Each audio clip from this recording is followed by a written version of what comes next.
اچھا جی، بسم اللہ الرحمن الرحیم۔ باب فیما یقول الرجل عند دخوله المسجد، مسجد میں داخل ہونے کی دعا۔ چونکہ مکان معظم ہے تو اس کے آداب بھی اس اعتبار سے ہیں، تو اس لحاظ سے مختلف آداب ہیں، مثلاً دایاں قدم پہلے رکھنا اور دعا پڑھ کے جانا، بیٹھنے سے پہلے بھی اللہ تعالیٰ کے حضور 2 رکعات پڑھ کے حاضری دینا۔ تو یہاں پہ آ رہا ہے باب فیما یقول الرجل، آدمی کیا کہ جب مسجد میں داخل ہے، تو اس کے اندر ایک دعا تو یہاں پہ آئی ہوئی ہے، اللہم افتح لی ابواب رحمتک، اور جب خارج ہو تو اللہم انی اسألک من فضلک۔ اور ابن ماجہ اور مسند احمد میں یہ الفاظ ہیں، بسم اللہ والسلام علی رسول اللہ، اللہم اغفر لی وافتح لی ابواب رحمتک۔ اور جب خارج ہو تو پھر بھی یہی، بسم اللہ اللہم اغفر لی، اور بسم اللہ والسلام علی رسول اللہ، اللہم اغفر لی، اللہم انی اسألک من فضلک، بلکہ اللہم افتح لی ابواب فضلک، وہاں پہ یہ الفاظ ہے، جاتے ہوئے ابواب رحمتک اور باہر نکلتے ہوئے ابواب فضلک، باقی وہی الفاظ ہیں۔ تو یعنی گویا کہ نبی علیہ السلام پہ درود بھی ہے، فلیسلم علی النبی، سلام پڑھے، والسلام علی رسول اللہ، صرف سلام بھی ٹھیک ہے، درود بھی ٹھیک ہے، بات سمجھ آئے؟ کیونکہ اکثر یہ لوازمات میں سے ہیں، تو ایک کا ذکر ہے، مراد دونوں ہیں، یا پھر سلام بھی کر لے تو گویا کہ یہ اکتفاء عن الآخر ہے۔ مقتضائے حال چونکہ دخول کے وقت رحمت کا ہے اور خروج کے وقت روزی کا ہے، یا کچھ بھی ہو فضل، تو اس لحاظ سے مقتضائے حال کے مطابق آدمی کو مانگنا چاہیے۔ اب آپ کو ضرورت ہے علم کی، اب آپ کو جی ہمیں اولاد چاہیے، تو اولاد جب آئے گا ٹائم تو پھر ہے نا، ابھی فی الحال تو آپ کو علم چاہیے، رہ بھی میں اندازے سے تھوڑا ہی عرصہ گیا ہے، اور پھر علم کے فہم چاہیے، اور پھر آپ کو جگہ چاہیے جہاں سے آپ مزید علم میں ترقی کر سکیں، آئندہ کے لیے اچھے مواقع تعلیم و تعلم کے اعتبار سے۔ تو مقتضائے حال کے مطابق انسان کو دعا مانگنی چاہیے، اس سے بھی یہ بات سمجھ میں آئی۔ اور جب بندہ گھر سے جاتا ہے مسجد کی طرف تو اس میں بھی ایک دعا ہے، وہ بھی بڑی فضیلت والی دعا ہے، بات سمجھ آ رہی ہے؟ سنن کی بعض کتابوں میں شاید وہ موجود ہے روایت کہ جب بندہ گھر سے نکلتا ہے تو پھر اس میں غالباً 70,000 فرشتے اس کے لیے دعا گو ہوتے ہیں۔ اب وہ الفاظ نہیں ذہن میں آ رہے، نماز محمدی میں نے لکھے، پڑھ بھی لیتا ہوں اکثر۔ اچھا جی، دیکھیں ذرا پہلی جو روایت ہے، حضرت عبد الملک جو ہے وہ نقل کر رہے ہیں ابو حمید اور ابو اسید سے، او کے ساتھ ہے، غالباً شک عبد الملک کو ہی ہے کہ میں نے یہ بات کس سے سنی ہے۔ ابو حمید الساعدی مشہور صحابی ہیں، اور ابو اسید الانصاری، تو مالک ان کا نام ہے ابو اسید کا، مالک ابن ربیہ، دونوں مصغر پڑھے جاتے ہیں، تو جس استاد سے جو بات سنی ہو کم از کم اس کی طرف منسوب ہو جائے تو بہتر ہے، سمجھ آ؟ آگے دیکھیں، نبی علیہ السلام نے فرمایا جب کوئی مسجد میں داخل ہو تو میں سے کوئی ایک تو نبی علیہ السلام پہ سلام پڑھے، پھر اس میں یہ بھی کہے اللہم افتح لی ابواب رحمتک، اور جب وہ نکلے تو پھر یہ کہے اللہم انی اسألک من فضلک۔ اگلی روایت میں ہے، حیوہ کہتے ہیں میں حضرت عقبہ بن مسلم سے ملا، میں نے ان سے کہا کہ مجھے یہ بات پہنچی ہے کہ آپ کو حضرت عبداللہ بن عمرو بن العاص کی طرف سے یہ بات بتائی گئی ہے، اور وہ نبی علیہ السلام سے نقل کرتے ہیں کہ جب کوئی مسجد میں داخل ہونے کا ارادہ کرے تو یہ دعا پڑھے، اعوذ باللہ العظیم وبوجہہ الکریم اور وسلطان القدیم، اس کے غلبے والی بادشاہی سے پناہ میں آتا ہوں کی وجہ سے اس شیطان سے جو رجیم ہے۔ انہوں نے کہا عقد آیا بس اتنا ہی؟ میں نے کہا جی ہاں۔ کہا اتنا نہیں، آگے بھی ہے۔ فَإِذَا قَالَ ذَلِكَ، جب وہ بندہ یہ کہے گا تو شیطان کہتا ہے حفظ منی سائر اليوم، کہ آج سارا دن مراد مطلق وقت ہے، محفوظ ہو گیا ہے، یعنی اس کو میری طرف سے کوئی نقصان نہیں پہنچے گا۔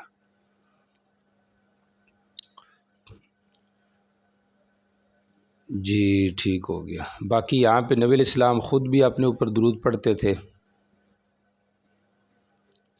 تو ظاہر بات ہے تعلیماً پڑھتے تھے، اور یا اس لیے بھی کہ ایک نبی کی حیثیت نبوت کی ہے، دوسری بشریت کی ہے، تو من حیث البشریت آپ اپنے اوپر من حیث الرسالت جو ہے وہ درود پڑھا کرتے تھے، کیونکہ نبی کو اپنی نبوت پہ ایمان لانا اور اس کا احترام کرنا پہلے نمبر پہ فرض ہے، سمجھ آ رہی؟ ایسے ہی عالم ہے، اگر ہم خود اپنے علم کا ادب اور احترام نہیں کریں گے یا اپنی جنس کا ادب احترام نہیں کریں گے تو کسی سے کیا توقع ہے کہ کوئی کرے گا؟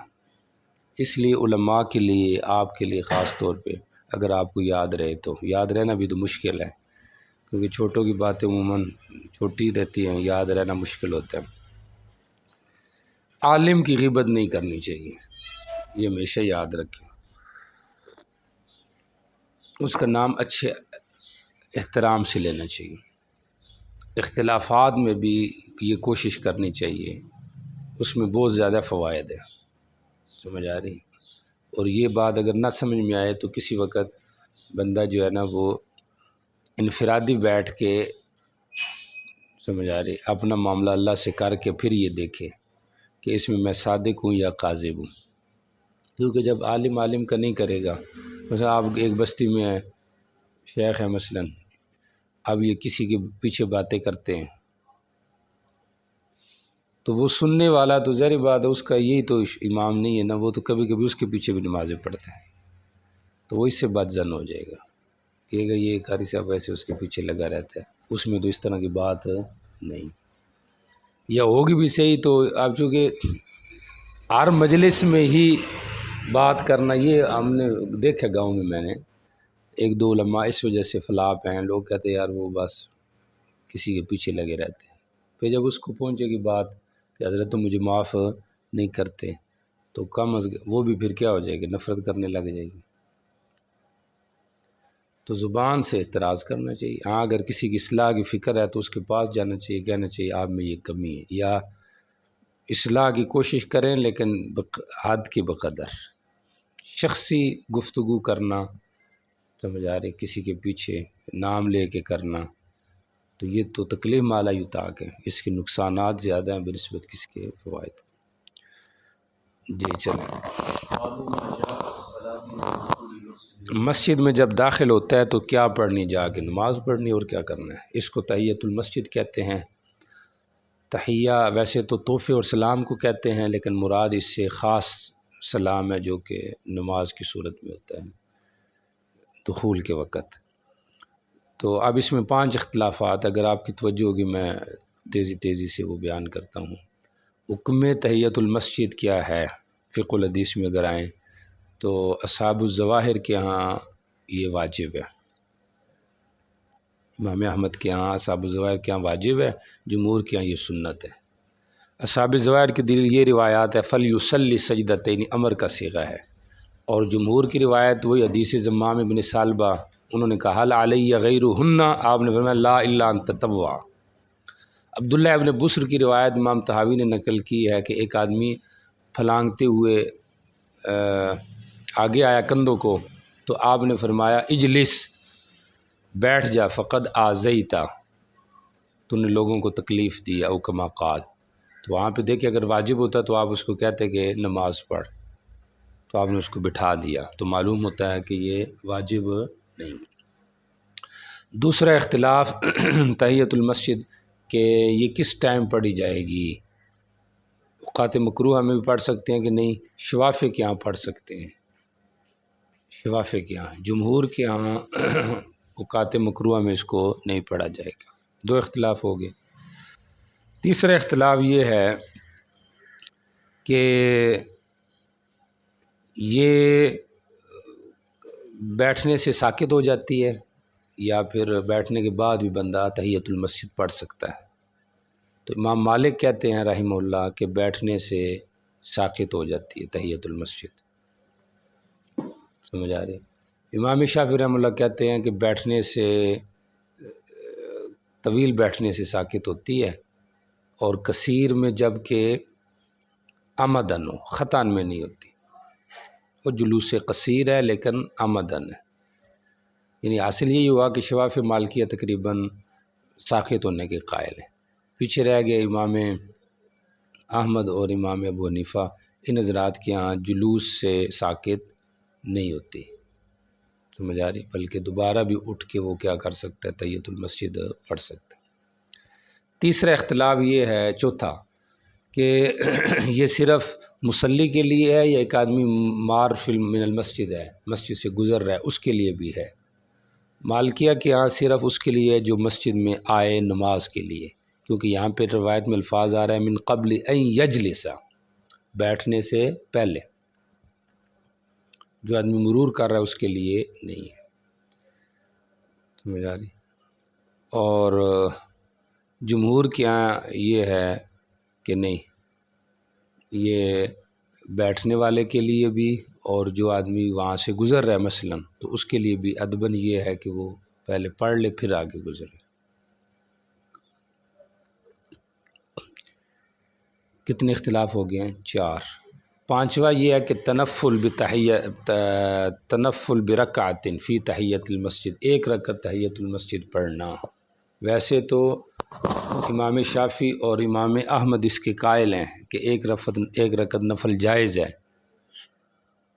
سمجھ آ رہی، لیکن یہ ہے کہ یہاں پہ آ کے وہ تنفل برکعت کے قائل نہیں، واجب ہے یا سنت ہے، پھر اس کے بعد اوقات مکروہ میں پڑھ سکتا ہے کہ نہیں، شوافے کے یہاں پڑھ سکتے ہیں۔ تیسرا، بیٹھنے سے ساکت ہوتا ہے کہ نہیں، شوافے اور مالکیہ کے یہاں ہو جاتا ہے کسی نہ کسی صورت میں، اور باقیوں کے یہاں نہیں ہوتا۔ چوتھے نمبر پہ عمار کے لیے بھی ہے، تو جو کہتے ہیں کہ مصلی کے لیے جیسے مالکیہ ان کے یہاں من قبل ان یجلس کی قید ہے، اور جو کہتے ہیں سب کے لیے ہے تو ان کے لیے یہ ہے کہ نہیں، آگے حدیث، دوسری جو حدیث ہے کہ 2 رکعتیں پڑھے، اب اس کی مرضی ہے بیٹھا رہے یا چلا جائے اپنے مقصد کے لیے، تو معلوم یہ ہوتا ہے کہ وہ مار کے لیے بھی ہے۔ اور پھر تنفل برکعتن، امام یعنی کوئی بھی اس کا قائل نہیں اس مسئلے میں۔ باقی مسجد حرام اس سے مستثنیٰ ہے، کیونکہ مسجد حرام کا تحیہ طواف ہے، اس کا علماء نے کیا ہے۔ ہاں اگر لمبا جانا چاہتا ہے، بیٹھنا چاہتا ہے، تو پھر چاہے پہلے 2 رکعتیں پڑھ لے، پھر اس کے بعد جا کے کیا کرے، طواف کرے۔ اللہم وفقنا۔ اچھا جی، یہ آ جائیں ذرا، باب ما جاء فی الصلاۃ عند دخول المسجد، وہ نماز جو کہ دخول مسجد کے وقت انسان پڑھتا ہے۔ جی چلے جی۔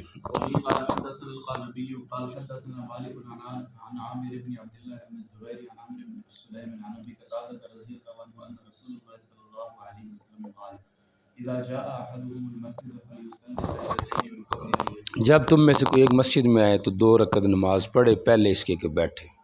ہمارے یہاں اس کا کوئی اہتمام نہیں ہے، احناف کی مساجد میں اس کا کوئی اہتمام نہیں ہے، غیر مقلدین کی مساجد میں ہے، اس لیے اس کا اہتمام کرنا چاہیے۔ جب خود کریں گے تو کوئی کرے گا، امام صاحب نہیں کرتے تو لوگوں نے کیا کرنا ہے، سمجھ آ رہی کہ نہیں آ رہی۔ سنت کا اہتمام کم ہے، کچھ کمی ہوتی ہے جس سے دوسرا آدمی فائدہ اٹھاتا ہے، سمجھ آ رہی کہ نہیں آ رہی؟ سنت کا اہتمام ہونا چاہیے ہمارے اندر، سمجھ آ رہی؟ اس میں یہ نہیں دیکھنا چاہیے لو جس کی اہمیت کیا ہے، یہ تو درجات فقہا نے وضاحت کے لیے بنائے ہیں، باقی عمل کے لحاظ سے سمجھے کہ کوئی اس میں فرق نہیں ہے، یعنی فرق تو ہوگا عند اللہ، لیکن عمل کے لحاظ سے ایسے ہی ہونا چاہیے کہ انسان فرق نہ کرے کہ یہ مستحب ہے یا فرض ہے، پھر جا کے کام ہوگا۔ جی چلیں۔ وبه قال حدثنا مسدد قال حدثنا عبد الواحد بن زياد حدثنا ابو عميس عقبة بن عبد الله بن عامر بن عبد الله بن الزبير عن رجل من بني زريق عن ابي قتادة رضي الله عنه عن النبي صلى الله عليه وسلم نحوه وزاد ثم ليقعد بعد ان شاء او ليذهب لحاجته ثم ليقعد، پھر بیٹھ جائے بعد اس کے انشاء اگر چاہتا ہے، او لیذهب لحاجتی، یا چاہے تو اپنی حاجت کے لیے چلا جائے۔ جی چلیں۔ باب في فصل القعود في المسجد، مسجد میں صرف بیٹھنے کی فضیلت، سمجھ آ رہی کہ نہیں آ رہی؟ امام بخاری نے یہاں پہ باب قائم کیا ہے کہ ینتظر الصلاۃ، کہ مسجد میں بیٹھے انتظار منتظر صلاۃ ہو، تو اس کا مقتضا یہ ہے کہ مطلق بیٹھنا فضیلت نہیں، ہاں اگر منتظر صلاۃ ہو تو فضیلت ہے۔ یہاں پہ ملی جلی روایات آ رہی ہیں، سمجھ آ رہی کہ منتظر صلاۃ کا ویسے زیادہ ذکر آ رہا ہے، تو گویا امام ابو داؤد نے مطلق عنوان قائم کیا ہے، یا تو حدیث سے اس کو مقید کر دے قعود فی المسجد لانتظار الصلاۃ، اور یا یہ کہہ دیں کہ عموماً ہو گئے لانتظار الصلاۃ ہی ہے، چونکہ ہے جو محل نماز کا، سمجھ آ رہی، تو اس لحاظ سے یا اس سے کم از کم، یعنی یا تو صراحتاً استنباط حدیث کا کیا کہتے ہیں عنوان ہے، اور یا استنباطاً یعنی جو کیا کہتے اس کو اس بات ترجمہ ہے وہ دلالتاً ہے، قیاساً ہے کہ مطلق فضیلت خود بخود کیا ہو گئی ثابت ہو،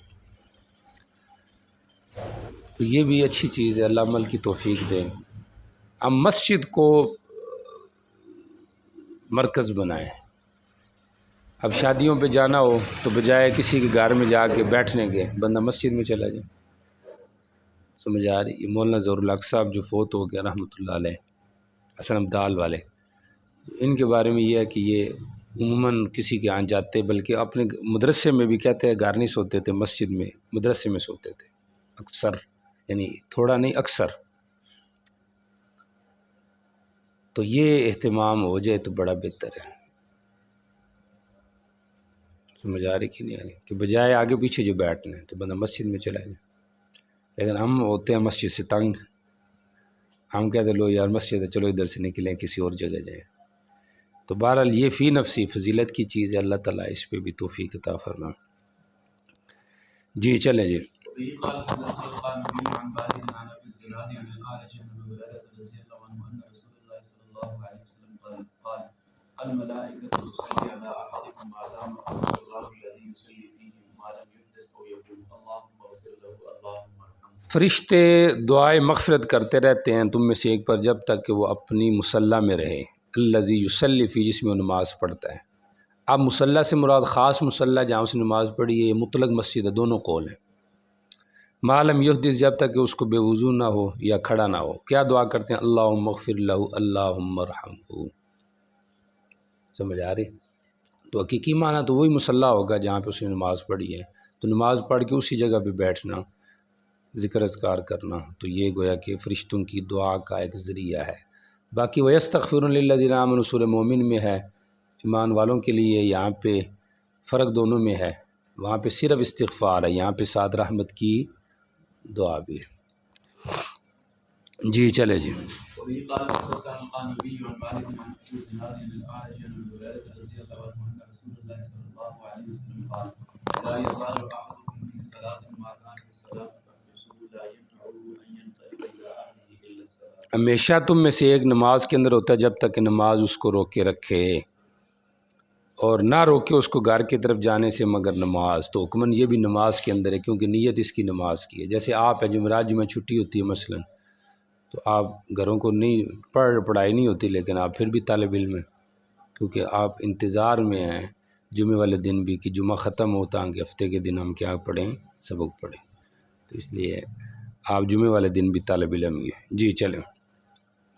وبه قال حدثنا موسى بن اسماعيل قال حدثنا حماد بن ثابت عن ابي رافع عن ابي هريره رضي الله عنه ان رسول الله صلى الله عليه وسلم قال لا يزال العبد في صلاه ما كان في مصلاه ينتظر الصلاه تقول الملائكه اللهم اغفر له اللهم ارحمه حتى ينصرف او يحدث فقيل وما يحدث قال يفسق او يزرع۔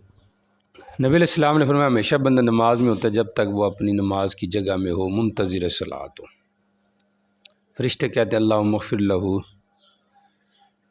اللہم ارحمہ، یہاں تک کہ وہ واپس ہو جائے، او یحدث، قیل ما یحدث، کون سی چیز حدث پیدا کرتی ہے؟ کہا یفسو، یا تو وہ فسات والا ہو جائے یا زرات والا۔ فسات خروج ری بلا صوت ہے اور زرات خروج ری ما صوت ہے۔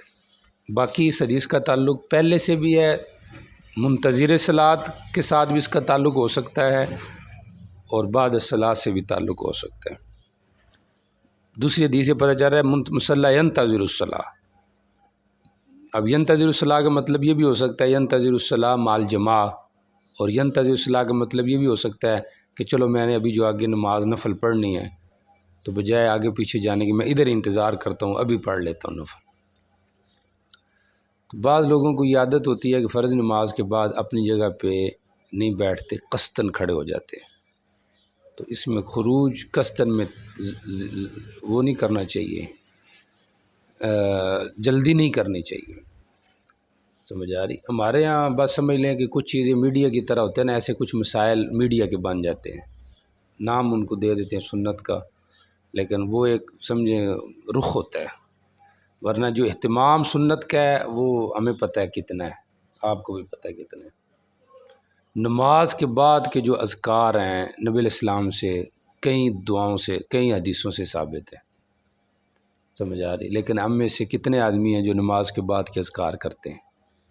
چلو دعا میں تو اختلاف ہے کہ دعا کرنی ہے نہیں کرنی، کٹھی کرنی ہے، صورتاً کرنی ہے، یہ تو اختلافی مسئلہ ہے، لیکن کبھی علماء نے یہ بھی بتایا ہے کہ چلو دعا میں اختلاف ہے، اذکار میں اختلاف نہیں، اذکار کر کے جائیں، نہیں بتاتے۔ تو یہ تقلیدی جو مسائل ہیں ان کو اس انداز سے بھی دیکھنا چاہیے ہمیں، سمجھ آ رہی؟ جہاں آپ لوگوں کو دعا سے کل کو روکیں گے شیخ، سمجھ آ رہی کہ نہیں آ رہی؟ کہ دعا اجتماعی نہیں ہے کیونکہ ہم نے مدرسے میں نہیں کی، اور اگر ثابت ہوتی تو اس کے اوپر کوئی دلیل لے کر آئیں، سمجھ آ رہی ہے؟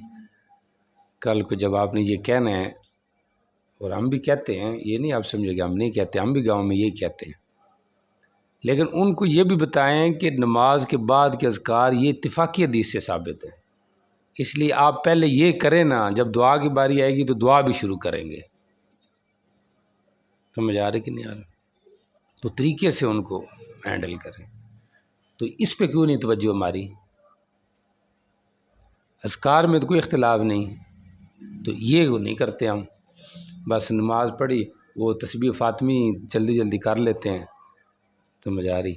نہیں تو بس نماز کے بعد کے اذکار کا بڑا اہتمام کرنا چاہیے، سمجھ آ رہی؟ اس کو ایسے سمجھے کہ واجب سمجھنا چاہیے، اور مقتدیوں کو سکھانا چاہیے، یاد کرانا چاہیے کہ یہ بھی لازمی کرے، اس کے بغیر کوئی چارہ کار نہیں۔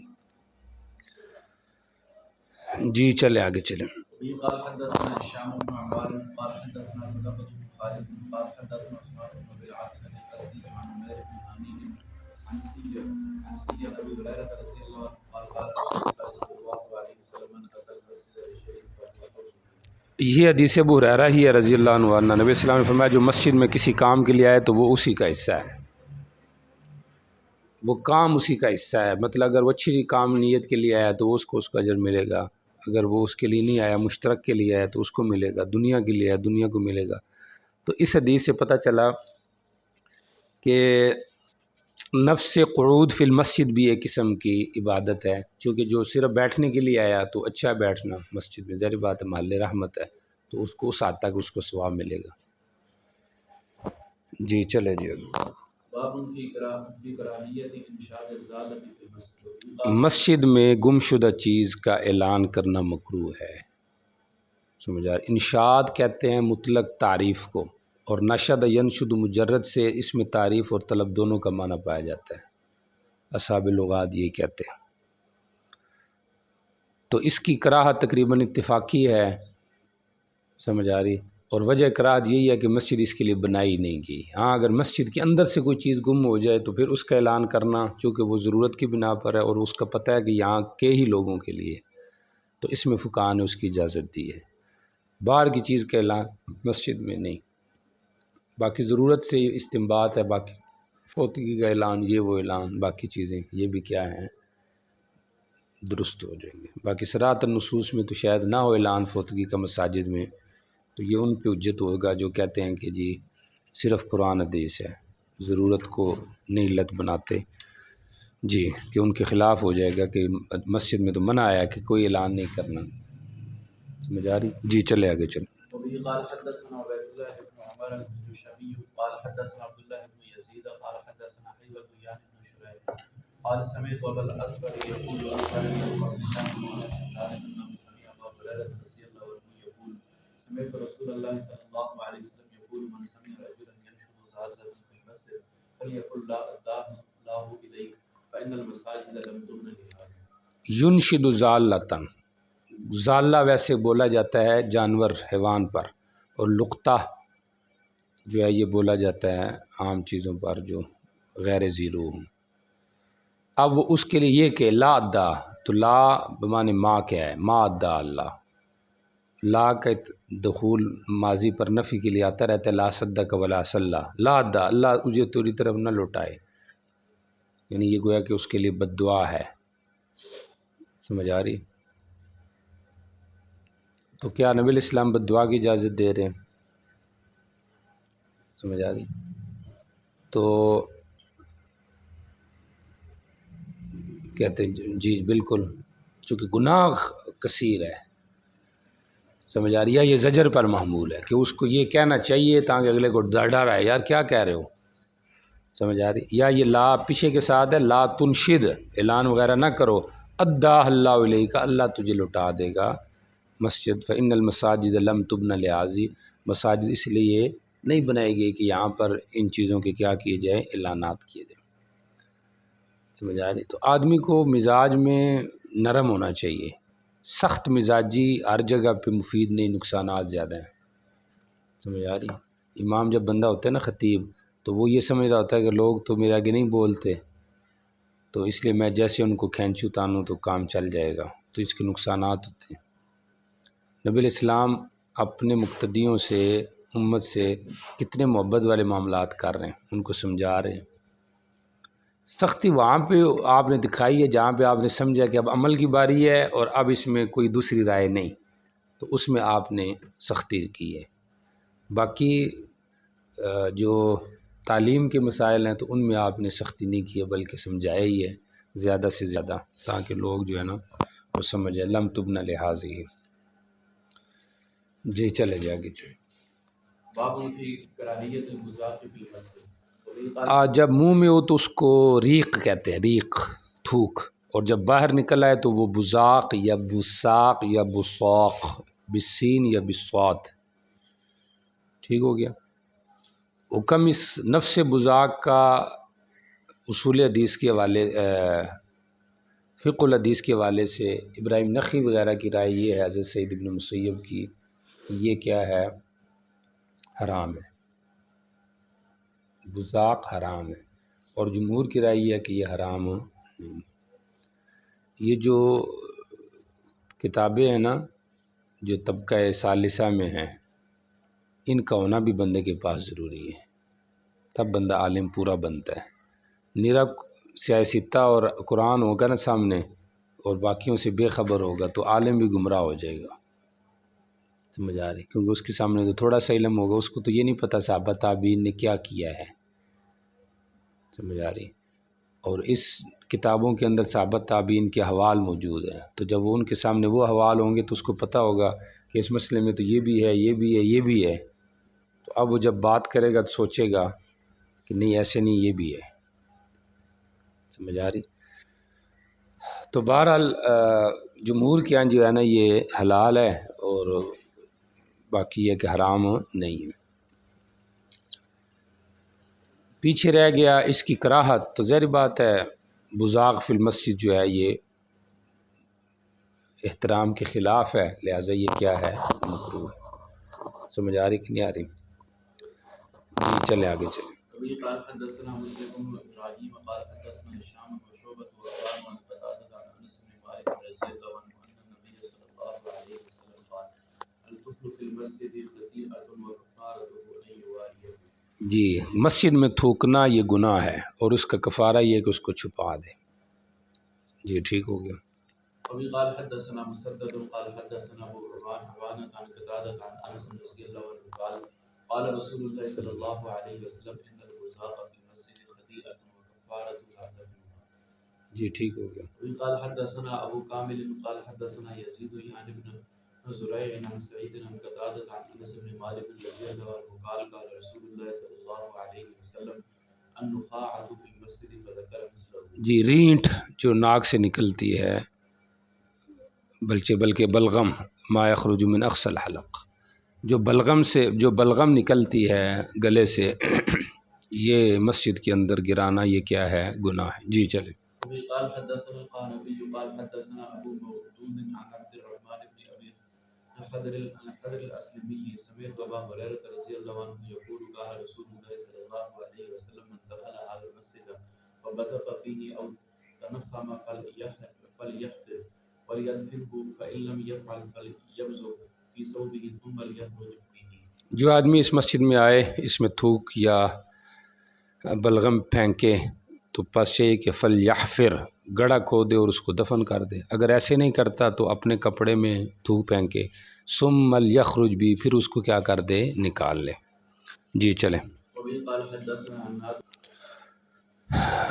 حضرت طارق سے روایت رضی اللہ عنہ نبی علیہ السلام نے فرمایا جب آدمی کھڑا ہو نماز کی طرف، یا یہ فرمایا کہ جب تم اس کو ایک نماز پڑھے تو نہ اپنے آگے تھوک پھینکے، نہ دائیں نہ بائیں، ولیکن ان تلقاء یساری، اور لیکن اپنی بائیں جانب، ان کان فارغن، اگر وہ فارغ ہے، یعنی بائیں جانب میں کوئی چیز موجود نہیں ہے، او تحت، یا اپنے بائیں قدم کے نیچے، ثم لیقل بھی، پھر چاہیے کہ وہ اس طرح اس کو مل دے۔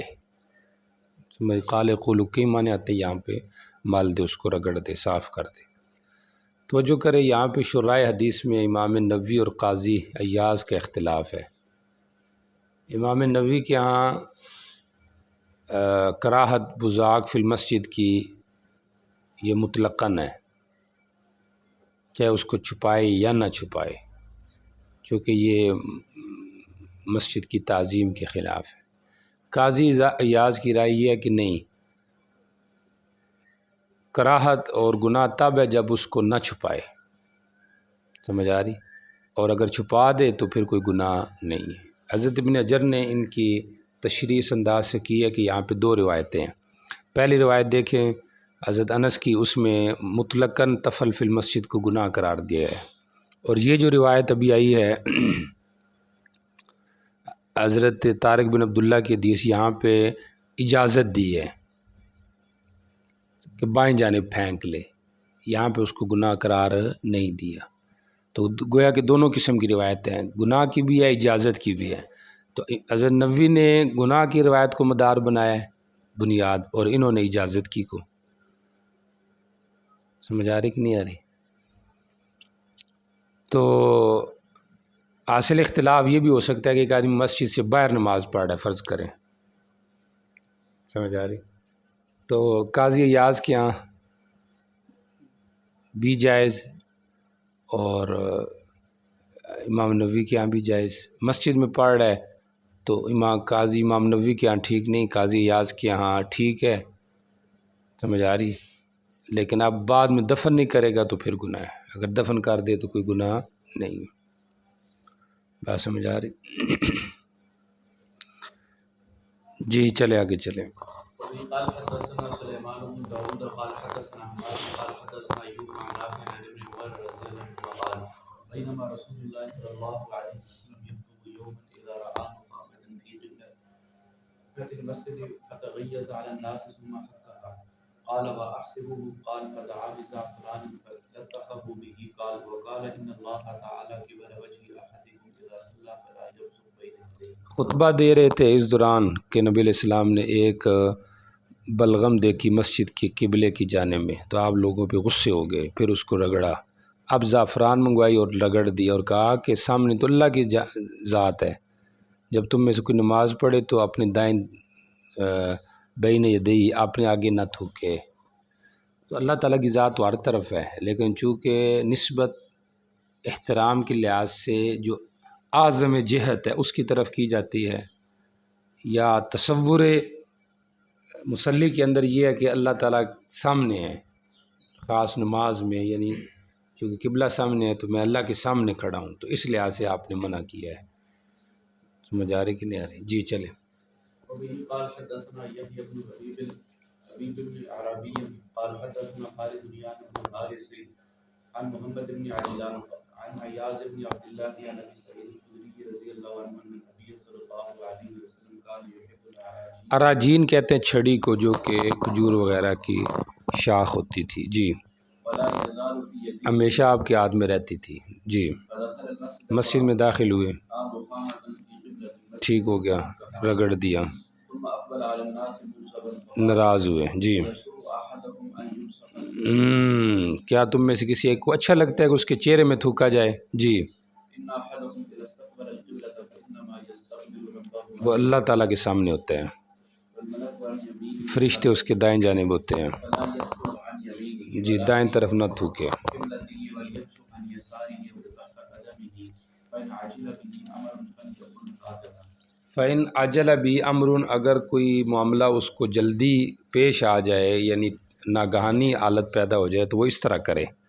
ابن جلان راوی نے وصف بیان کیا کہ اپنے کپڑے میں تھوک لے، پھر بعض کو بعض پہ کیا کر دے، رگڑ دے، جی چلے ٹھیک ہو گیا۔ فوصف لنا ابن عجلان ذلك أن يدخل في ثوبه ثم يرد بعضه على بعض، ٹھیک ہو گیا۔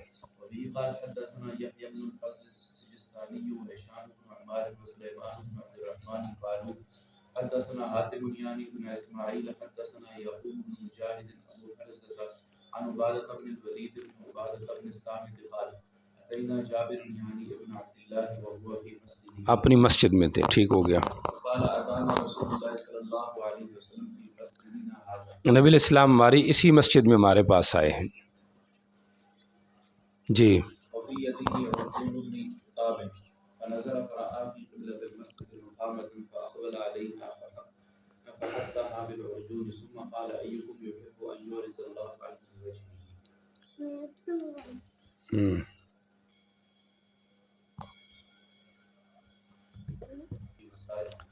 یہ روایت حضرت عبداللہ ابن عبادہ ابن صامت کی ہے رضی اللہ عنہ۔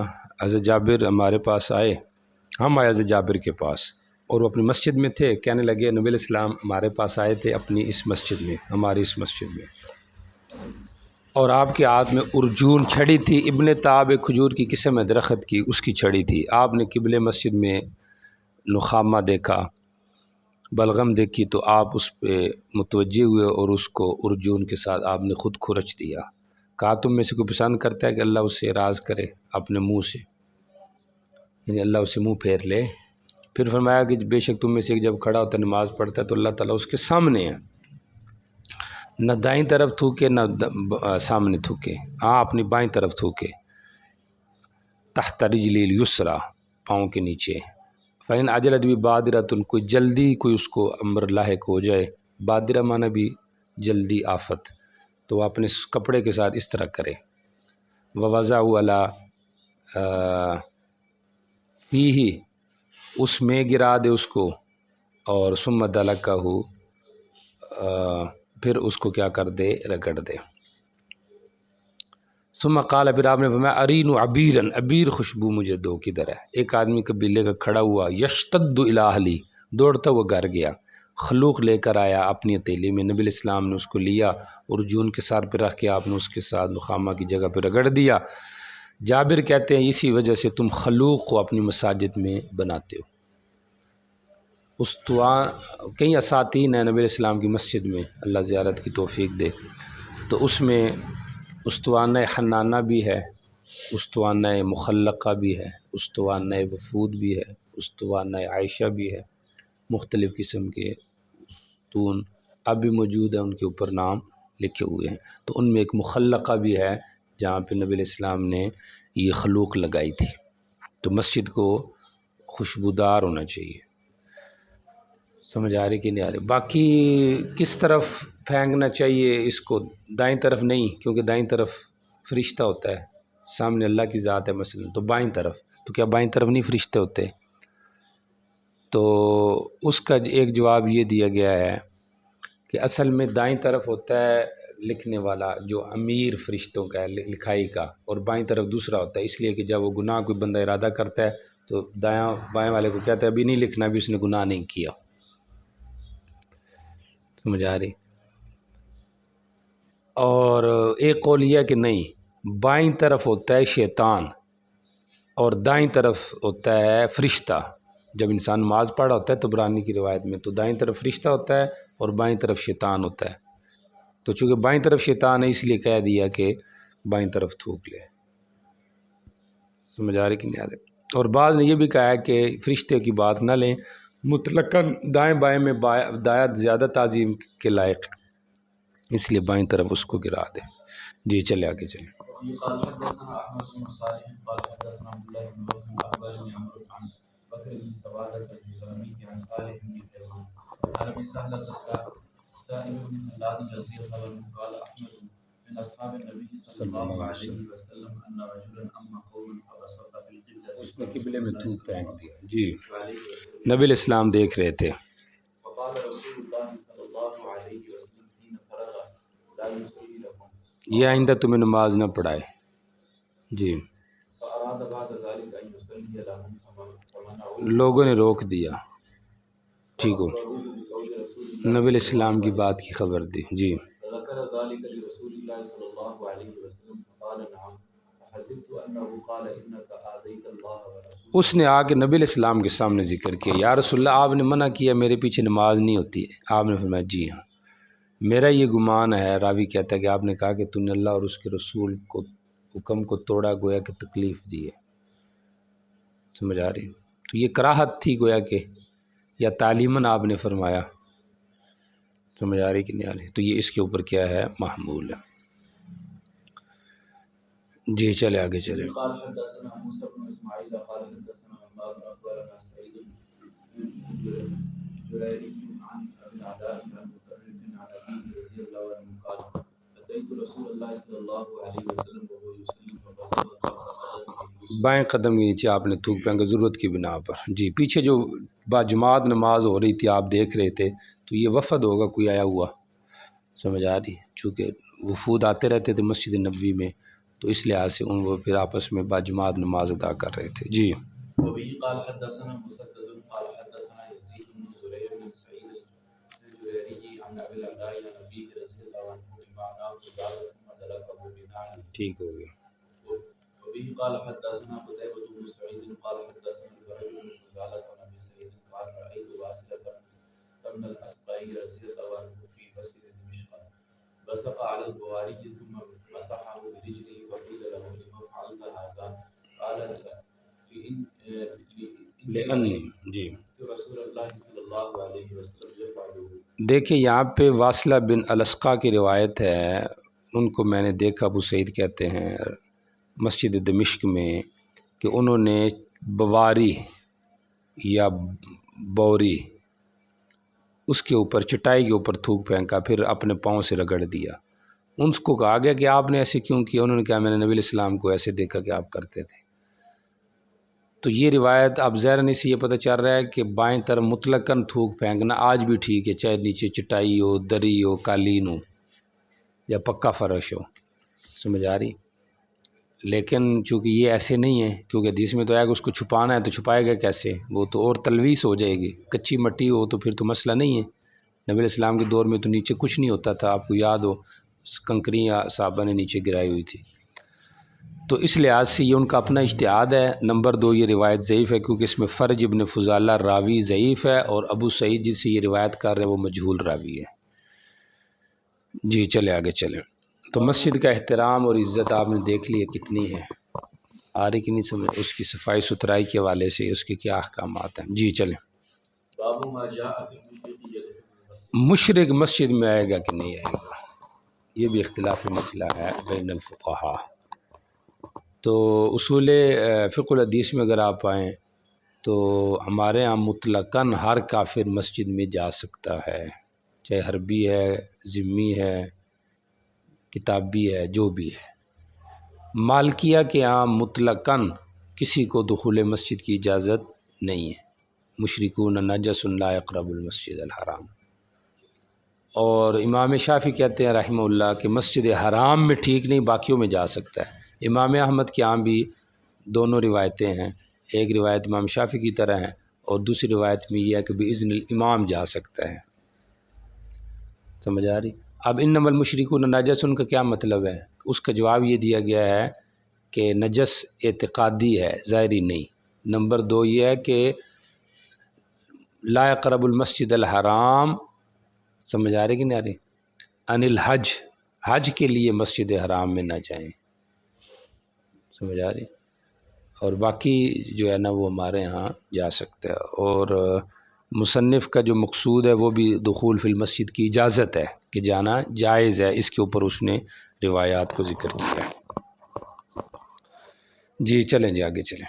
قال حدثنا عيسى بن حماد اخبرنا الليث عن سعيد المقبوري عن شريك بن عبد الله بن ابي نمير انه سمع انس بن مالك رضي الله عنه يقول دخل رجل على جمل فاناقه في المسجد ثم علقه وقال ايكم محمد رسول الله صلى الله عليه وسلم متكئ بين زهران ابنيهم فقلنا له هذا الابيض المتكئ فقال له الرجل يا ابن عبد المطلب فقال له النبي صلى الله عليه وسلم قد اجبتك فقال له الرجل يا محمد اني سائلك وساق الحديث۔ آپ دیکھیے یہ زمام بن ثعلبہ نوجری میں وافد بنو بکر ہے، اس کے جو ہے نا وہ وفد میں آیا تھا۔ تو ایک آدمی جو ہے یعنی قوم کا نمائندہ بن کے آیا تھا، ایک آدمی اونٹ کے اوپر داخل ہوا اور مسجد میں اس کو بٹھایا، پھر اس کو باندھا، پھر اس نے کہا یو محمد، نبی علیہ السلام تو محمد کون ہے؟ نبی علیہ السلام ٹیک لگائے ہوئے تھے بین ظہرینہم، لوگوں کے درمیان۔ ہم نے اس کو کہا کہ یہ سفید کلر کے جو ٹیک لگائے ہوئے آدمی ہیں، اس نے کہا یبن عبد المطلب، اے عبد المطلب کے پوتے۔ نبی علیہ السلام نے فرمایا میں تجھے جواب دے چکا ہوں نا۔ آدمی نے کہا محمد میں آپ سے بات پوچھنا ہوں، ناراض نہیں ہونا، میں چند مسئلے پوچھوں گا۔ آپ نے کہا ٹھیک ہے پوچھو۔ تو توجہ کرو، ٹیگ لگانا استاذ کے لیے یا اس کا استاذ کے لیے الگ نشست لگانا، یہ اس حدیث سے ثابت ہو گیا، سمجھ آ رہی؟ اور پھر یہ بھی اصل میں ضرورت کی بنا پر تھا، صحابہ نے آپ سے عرض کی یا رسول اللہ لوگ آتے ہیں ان کو پتہ ہی نہیں چلتا کہ نبی کون ہے اور امتی کون ہے، پوچھتے ہیں، تو اس لیے کچھ پتہ لوگوں کو چل جائے کہ سمجھ آ رہی کہ نہیں آ رہی۔ تو پھر آپ نے اجازت دے دی، پھر صحابہ نے کہتے ہیں بنئی نہ لہو دکان، ہم نے آپ کے لیے تھوڑی اونچی جگہ بنا دی تاکہ پتہ چل جائے کہ یہ وہ ہے۔ اچھا جی، تو اب یہاں بھی یہ ہے کہ آپ نے اس کو یہ کیوں نہیں کہا نعم، اس نے کہا یبن عبد المطلب، تو آپ کو کہنا چاہیے تھا کہ نعم جی، آپ نے کہا قد اجبتک، حالانکہ آپ نے جواب تو دیا نہیں تھا۔ تو یہ گویا کہ آپ نے اس کو دلالتاً زجر کی ہے، سمجھ آ رہی؟ کیونکہ اس کا لہجہ ٹھیک نہیں تھا۔ لہجہ اس لیے ایک تو نام سے پکارا کو محمد، نمبر دو آ کے کہتا یبن عبد المطلب، سمجھ آ رہی؟ تو آپ نے کہا قد اجبتک، سمجھ آ رہی؟ اور پھر اجبتک اس لیے کہا کہ صحابہ نے جواب جو دے دیا، سمجھ آ رہی؟ تو بات ختم ہو گئی۔ یا اجبتک دلالتاً، میں جو اس طرح بیٹھا ہوں تو پتہ ہے نا یہی محمد ہے، تو پھر یہ کہنا یبن عبد المطلب، اور میں متوجہ بھی ہوں، پھر یہ کہنا جی، تو بس آپ بات کرو کیا کرنا چاہتے ہو۔ تو پھر اس نے یہ کیا کی بات کی، بات سمجھ آ رہی؟ باقی یہ جو روایت ہے یہ کتاب العلم میں آپ بخاری میں پڑھ چکے ہیں، وہاں پہ امام بخاری نے باب عرض المحدث عرض العلم علی المحدث کا عنوان قائم کیا ہے، شاگرد استاذ کے سامنے حدیث پڑھے اور استاذ آگے سے اس کو سنے۔ تو اس میں بھی گویا کہ اس نے پوچھا تھا کہ میرے اوپر نماز اتنی فرض ہے، آپ نے کہا ہاں، اللہ و امرا کا، میرے اوپر اتنے روزے فرض ہیں، اللہ و امرا کا، آپ نے کہا جی ہاں، سمجھ آ رہی کہ نہیں آ رہی؟ تو یہ ساری چیزیں تھیں۔ تو امام بخاری کی روح سے بعض شارحین کہہ رہے ہیں گویا کہ ان کے یہ آدمی مومن ہوگا تب بھی عرض علی المحدث ہے نا، مومن کی ہوتا ہے نا، شاگرد مومن ہو تو استاد کو عبارت سنائے گا نا، تو ادھر سے پتہ چل رہا ہے کہ یہ کافر ہے، سمجھ آ رہی کہ نہیں آ رہی؟ تو بہرحال یہ تھا تو مومن نہیں، سمجھ آ رہی؟ یہ کیا تھا؟ مومن تھا۔ تو یہاں پہ یہ کہنا، یہ ان مشرک عنوان میں لے کے آئے ہیں اس کو کہ مشرک مسجد میں داخل ہوا ہے، تو مطلب صحابہ نے اس کو مشرک سمجھا ہوگا، سمجھ آ رہی؟ یہ ممکن ہے نبی علیہ السلام نے بھی اس کو کافر اور مشرک سمجھا ہو، کیونکہ آگے وہ اینڈ میں آتا ہے، وہ کہتا ہے آمنتو، میں ایمان لایا ہوں، تو اب وہاں پہ دونوں احتمال ہیں، اب لایا ہوں یا پہلے سے لا چکا ہوں۔ جی چلے آگے چلیں۔ قال حدثنا محمد بن عمرو قال حدثنا سلمة حدثني محمد بن اسحاق حدثني سلمة بن كهيل ومحمد بن الوليد بن نويفع عن كريب عن ابن عباس رضي الله عنهما قال بعثت بنو سعد بن بكر بن زمام بن ثعلبة إلى رسول الله صلى الله عليه وسلم فقدم عليه فأناخ بعيره عند باب مسجد کے دروازے کے پاس بٹھایا، جی، ثم علقه ثم دخل المسجد فذكر له قال فقال أيهم ابن عبد المطلب فقال رسول الله صلى الله عليه وسلم أنا ابن عبد المطلب قال يا ابن عبد المطلب وساق الحديث۔ بات سمجھ آ رہی کہ نہیں آ رہی؟ تو اس بیچارے نے تعارف کی بنا پہ ابن عبد المطلب کہا ہوگا، ممکن ہے، چونکہ گاؤں میں یا دیہاتوں میں یہ رواج ہوتا ہے کہ وہ بڑوں کی طرف نسبت کر کے ذکر کرتے ہیں، سمجھ آ رہی کہ نہیں آ رہی؟ اس کو شاید یہ نہیں پتہ ہوگا کہ رسالت کا درجہ ابن عبد المطلب سے زیادہ ہے، گو کہ نبی علیہ السلام نے بھی احد میں کہا تھا ابن عبد المطلب، سمجھ آ رہی؟ لیکن وہاں پہ چونکہ مخاطبین مشرکین تھے، اس لیے آپ کہنا چاہتے تھے کہ اگر تم عبد المطلب کی اولاد سے ہو اور گمنڈ میں آئے ہو تو میں بھی پھر اسی کے ہی ابن ہوں، سمجھ آ رہی؟ تو وہ اس قبیلے سے تھا۔ جی چلے، باقی امام ابن بطال مالکی نے ایک استدلال کے اس حدیث سے، چونکہ مالکیہ کے یہاں اوراس اور ابوال جانوروں کے پاک ہیں، سمجھ آ رہی؟ اس سے کہ یہاں پہ وہ جانور ہی مسجد میں آ گیا تو اس نے لید بھی کی ہوگی، لیکن چونکہ یہاں پہ ان دا باب المسجد ہے، حضرت ابن عباس کی جو روایت ہے، تو پتہ چلا کہ جانور باہر ہی اس نے باندھا تھا، سمجھ آ رہی؟ باقی توکل میں اسباب اختیار کر کے بھروسہ ہے، نرا بھروسہ نہیں، سمجھ آ رہی؟ یہ بھی ذہن میں رکھ لیں۔ جی وبه قال حدثنا محمد بن يحيى بن فارس قال حدثنا عبد الرزاق اخبرنا معمر عن الزهري قال حدثنا رجل من مزينة ونحن عند سعيد بن المسيب عن ابي هريرة رضي الله عنه قال اليهود اتوا النبي صلى الله عليه وسلم وهو جالس في المسجد باصحابه فقالوا يا ابا القاسم في رجل وامرأة زنيان۔ یہ حدود میں آئے گی روایت، دو آدمی نے زنا کیا تھا اور آ کے انہوں نے مسئلہ پوچھا تھا، تو پہلے حربی کافر کا دخول فی المسجد تھا، یہ کتابیوں کا دخول فی المسجد ہے۔ جی چلیں۔ باب فی المواضع التي لا تجوز فيها الصلاة۔ 7 جگہ ایسی ہے جہاں پہ نماز جائز نہیں، ساری حدیثوں میں ابن ماجہ، مسند احمد، ابن عمر کی روایات ساری ملا کر 7 جگہ ہیں، توجہ کریں۔ ایک ہے مبارک الابل، ایک ہے مزبلہ، مجزرہ، مزبرہ جہاں پہ گوبر گرایا جاتا ہے، سرقین وغیرہ، اور مجزرہ جہاں اونٹ وغیرہ ذبح کیے جاتے ہیں، ٹھیک ہو گیا؟ تو مجزرہ اور مزبلہ، ٹھیک ہو گیا؟ مزبلہ، مجزرہ اور مبارک الابل، قاریۃ الطریق، حمام، فوق ظہر بیت اللہ، سمجھ آ رہی؟ اور مقبرہ، تو یہ ٹوٹل 7 جگہ ہیں جہاں پہ نماز کی ممانعت آئی ہے، نہ پڑھی جائے، اور باقی اس کے علاوہ نمازیں کیا ہیں؟ ہر جگہ پر جائز ہیں، سمجھ آ رہی؟ مصنف نے دونوں عنوان قائم کیے، پہلے لا تجوز فی الصلاۃ، جہاں پہ نماز پڑھنا جائز نہیں، تو 7 لگائیں گے، سمجھ آ رہی؟ کہ کچھ ایسی بھی ہوں گی پھر جہاں پہ جائز ہے، تو اس مناسبت سے پھر وہ جگہ بھی ذکر کیا حدیث جن میں نماز جائز ہے، اور باقی آگے نہیں الصلاۃ فی مبارک الابل کو بھی ذکر کیا ہے، سمجھ آ رہی؟ مبارک الابل میں جو نماز پڑھنے کی نہیں ہے، سمجھ آ رہی؟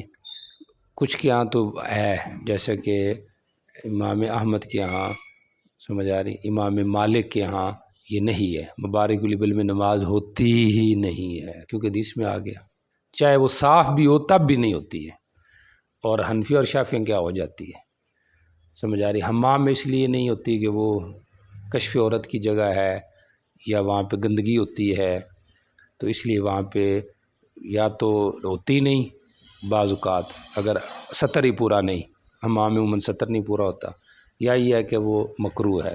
قارۃ الطریق میں بھی یہی ہے، کراہت ہے۔ مزبلہ اور مجزرہ، مزبلہ گوبر گرانے کی جگہ، مجزرہ جو ہے وہ اونٹ ذبح کی جگہ، تو وہاں پہ بھی چونکہ خوف ہوتا ہے تو کراہت اس کے اندر ضرور آ جاتی ہے۔ فوق ظہر بیت اللہ میں انفیہ کے یہاں ہو جاتی ہے نماز، اور امام احمد کے یہاں بھی کیا کہتے ہیں، امام مالک کے یہاں بھی ہو جاتی ہے۔ شوافی کہتے ہیں تب ہوتی ہے جب آگے کوئی نہ کچھ دیوار وغیرہ ہو، سمجھ آ رہی، تاکہ اس کی جہت الی القبلہ ہی رہے، سمجھ آ رہی۔ ہمارے ہاں چونکہ قبلہ صرف وہ کمرے کا نام نہیں ہے، ادھر سے لے کر آخر تک ہے، پوری جہت ہے آسمان تک، تو لہٰذا سامنے کچھ بھی نہ ہوا تب بھی اس کی نماز ہو جائے گی۔ باقی فی بیت اللہ جو نماز ہے تو اس کے اندر حنفیہ شافعیہ کی ہو جاتی ہے مطلقاً، اور امام مالک اور امام احمد کہتے ہیں نفل ہوتی ہے، چونکہ نبی علیہ السلام سے نفل ثابت ہے، سمجھ آیا، فرض ثابت نہیں ہے، لیکن حنفیہ شافعیہ کی یہاں فرض بھی جائز ہے۔ جی چلے جی۔ وبه قال حدثنا عثمان بن ابي شيبه قال حدثنا جرير عن الاعمش عن مجاهد عن عبيد بن عمير عن ابي ذر رضي الله عنه قال قال رسول الله صلى الله عليه وسلم جعلت لي الارض طهورا ومسجدا۔ ساری زمین پاکی کا ذریعہ اور مسجد بنایا گیا ہے۔ عیسیٰ علیہ السلام کے بارے میں آتا ہے، حضرت عیسیٰ علیہ السلام کے بارے میں کہ وہ کانا یسیر فی الارض و یصلی حیث کانت، جہاں چاہتے نماز پڑھتے، تو اس سے پتہ چلتا ہے کہ باقی امتوں میں بھی تھا اور تب بھی ہر جگہ پڑھتے نا۔ تو ایک تو جواب یہ دیا گیا کہ یہ تخصیص ہر جگہ نماز پڑھنے کی باقی امتوں کے حوالے سے ہے، نبیوں کی اجازت تھی، یا حضرت عیسیٰ علیہ السلام کے حوالے سے ہے، ٹھیک ہو گیا، تو 12 انبیاء کے حوالے سے کہہ دے ذرا آسان ہو جائے گا۔ یا یہ تخصیص جو ہے نا ساری مسجد، زمین مسجد ہے، یہ صرف زمین مسجد ہونے کے لحاظ سے نہیں بلکہ طہوراً کے حوالے سے بھی، یعنی طہور اور مسجد وہ میری خصوصیت ہے، باقیوں کے یہاں مسجد تھی لیکن طہور نہیں تھا۔ باقی وہ 5 چیزیں ٹوٹل جو نبی علیہ السلام نے فرمایا کہ وہ اللہ نے مجھے دی ہیں، نصرت بالرعب، میرا رعب 1 مہینے تک چلتا ہے، سمجھ آ رہا ہے۔ تو جس میں جتنا تقویٰ طہارت ہوتی ہے اس کے اندر رعب زیادہ ہوتا ہے۔ رعب کا تعلق اس سے نہیں ہوتا کہ آپ گفتگو میں سخت ہیں، رعب یہ ہوتا ہے کہ ایک آدمی دور بھی بیٹھا ہے تو اس کے دل میں یہ ہو کہ یار وہ کیا کہے گا، اور یہ نبی علیہ السلام کے صحابہ میں تھے کہ آپ کے کئی صحابہ کے بارے میں آتا ہے کہ وہ آپ کے چہرے کو نہیں دیکھ سکتے تھے رعب کی وجہ سے، کہتے ہیں ہم نے صحیح نہیں رعب دیکھا، چہرہ آپ کا کس طرح ہے، یعنی آپ کا اتنا رعب ہوتا تھا۔ بہرحال ایک سفارش مجھے دی گئی ہے، قیامت کی سفارش کروں گا، ایک یہ ہے کہ غنیمت حلال ہیں، ایک یہ ہے کہ مسجد، اور ایک اور ہے کیا کہتے ہیں اس کو، مجھے جزاک اللہ، مجھے تمام نبیوں کے لوگوں کی طرف نبی بنا کر بھیجے گئے۔ جی چلے جی۔ قال حدثنا سليمان بن داود اخبرنا ابن وهب قال حدثنا ابن لهيعة ويحيى بن ازهر عن عمار بن سعد المرادي عن ابي صالح الغفاري عن علي رضي الله عنه مر ببابل وهو يسير فجاءه المؤذن يؤذن لصلاة العصر فلما فرغ منها امر المؤذن فاقام الصلاة فلما فرغ قال ان ابني نهاني ان اصلي في المقبرة ونهاني ان اصلي في ارض بابل فانها ملعونة۔ حضرت علی رضی اللہ تعالیٰ عنہ بابر شہر سے گزرے، چونکہ انہوں نے اپنا جو مرکز تھا وہ بنا لیا تھا عراق، کوفہ، حضرت امام امیر معاویہ رضی اللہ تعالیٰ عنہ بنا لیا تھا شام، تو یہ جب جا رہے تھے عراق کی طرف تو بابل سے گزرے، چل رہے تھے، مؤذن آیا، اس نے آپ کو خبر دی عصر کی نماز کی، جب وہ نکل گئے بابل سے تو اب مؤذن کو حکم دیا تو اس نے نماز کی اقامت کی، بابل شہر میں نہیں پڑھی۔ جب فارغ ہوئے تو کہا میرے حبیب نے مجھے منع کیا کہ میں مقبرہ میں نماز پڑھوں اور اس سے کہ میں بابل زمین میں نماز پڑھوں، کیونکہ یہ ملعونہ ہے، سمجھ آ رہی۔ تو نمرود ابن کنعان یہاں پہ خسف ہوا تھا اس کا، تو گویا کہ یہ اس کا ایک بدفعلی تھی، اور یا یہ حضرت علی کی تخصیص ہے، بہتر یہی ہے یہ حضرت علی کی تخصیص ہے، کیونکہ فی نفسی تو نماز ہر جگہ پہ جائز ہے، نہانی مجھے روکا ہے، سمجھ آ رہی، یا حضرت علی کا استدلال اجتہاد ہوگا کہ کچھ ایسی جگہ ہیں جہاں پہ نماز کو منع کیا گیا ہے تو کراہت ہے یہاں پہ مثلاً، اور جیسے 7 جگہ بھی آپ کو بتائی ہیں تو ان میں کراہت ہے، تو یہ بھی کسی کا عذاب کا آ جانا، یہ بھی ایک قسم کی عذاب ہے، کراہت ہے، اس لیے وہاں پہ انہوں نے نماز نہیں پڑھی۔ جی چلیں۔ وبه قال حدثنا احمد بن صالح قال حدثنا ابن وهب اخبرني يحيى بن ازهر وابن الدهية عن الحجاج بن شداد عن ابي صالح الغفاري عن علي رضي الله عنه بمعنى سليمان بن داود قال فلما خرج منها مكانا فلما بارزہ کی جگہ فلما خرج ہے۔ جی چلے آگے چلیں۔ وبه قال حدثنا موسى بن اسماعيل قال حدثنا محمد بن حدثنا مسدد قال حدثنا عبد الواحد عن عمرو بن يحيى عن أبيه عن أبي سعيد رضي الله عنه قال قال رسول الله صلى الله عليه وسلم وقال موسى في حديثه فيما يحصل عمرو أن النبي صلى الله عليه وسلم قال الأرض كلها مسجد إلا الحمام والطهور۔ حمام وہی ہوتے جہاں لوگ غسل کرتے ہیں، غسل خانہ، یا اس وقت کے جو وہ ہوتے سوئمنگ پول جو ہوتے تھے، کٹھے غسل کیا جاتا، اور مقبرہ میں ظاہری بات ہے، مقبرہ میں نماز کا جو جواز ہے اس میں بھی اختلاف ہے فقہاء کا۔ احناف کے یہاں ہو جاتی ہے،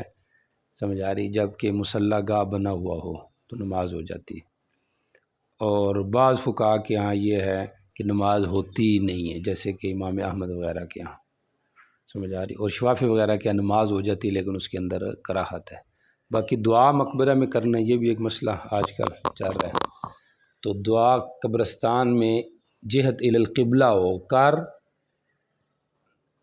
اس صورت میں جب کہ سامنے قبر نہ ہو، سمجھ آ رہی کہ نہیں آ رہی، یہ بہتر ہے۔ فی نفسی تو جواز ہے، لیکن چونکہ اس میں احتمال ہوتا ہے کوئی کسی سے دیکھنے والا یہ نہ کہ لو جی یہ قبر سے مانگ رہا ہے، دیکھیں نا، ادھر مثلاً میرا رشتہ دار کی قبر ہے، قبلہ اس طرف، میں اس طرف منہ کر کے مانگتا تو ادھر بھی تو قبر ہے، دیکھنے والا یہ تو نہیں دیکھے گا کہ یہ اپنی